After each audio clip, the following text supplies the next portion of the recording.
یا اللہ مجھے کوئی ایسا وظیفہ بتائیں جو میں پڑھوں اور تو خوش ہو جائے۔ مولا میں تو وہ وظیفہ پوچھنا چاہتا ہوں، وہ کلمات پوچھنا چاہتا ہوں جو صرف میں ہی پڑھوں، میرے سوا کوئی نہ پڑھتا ہو اور تو خوش بھی ہو جائے۔ کہ سبحان اللہ، الحمدللہ تو اتنے وزنی کلمات ہیں، اس لیے کسی بھی ذکر کو معمولی مت سمجھا کریں۔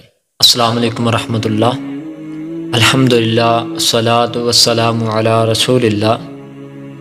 کسی بھی ورد کو، کسی بھی ذکر کو معمولی مت سمجھا کریں۔ دیکھا یہ کریں کہ ذکر ہے کس ہستی کا۔ اللہ کے نبی موسیٰ علیہ السلام نے اللہ تعالیٰ سے پوچھا نا، یا اللہ مجھے کوئی ایسا وظیفہ بتائیں جو میں پڑھوں اور تو خوش ہو جائے۔ وہ وظیفہ صرف میں ہی پڑھتا ہوں، میرے سوا کوئی نہ پڑھتا ہو۔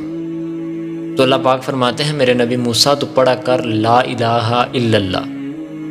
اللہ کے نبی موسیٰ علیہ السلام فرماتے ہیں اللہ جی یہ تو کلمہ سارا جہان پڑھتا ہے، مولا میں تو وہ وظیفہ پوچھنا چاہتا ہوں، وہ کلمات پوچھنا چاہتا ہوں جو صرف میں ہی پڑھوں، میرے سوا کوئی نہ پڑھتا ہو اور تو خوش بھی ہو جائے۔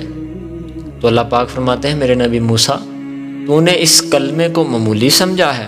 یہ کلمہ کوئی معمولی نہیں ہے۔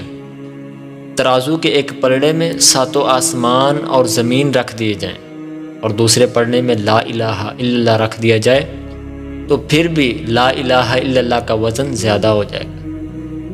یہ کلمات کو معمولی نہیں ہے۔ سبحان اللہ، الحمدللہ، اللہ اکبر، استغفر اللہ، لا الہ الا اللہ، بلکہ سبحان اللہ، الحمدللہ تو اتنے وزنی کلمات ہیں کہ ایک دفعہ پڑھ لیے جائے نا تو زمین اور آسمان کا جو خلا ہے یہ نیکیوں سے بھر جاتا ہے۔ اس لیے کسی بھی ذکر کو معمولی مت سمجھا کریں۔ ہر وقت اپنے دل کو اللہ تعالیٰ کے ذکر سے تر رکھا کریں۔ اللہ تعالیٰ سے دعا ہے اللہ تعالیٰ ہمیں اپنے دلوں کو ذکر سے تر رکھنے کی توفیق عطا فرمائے۔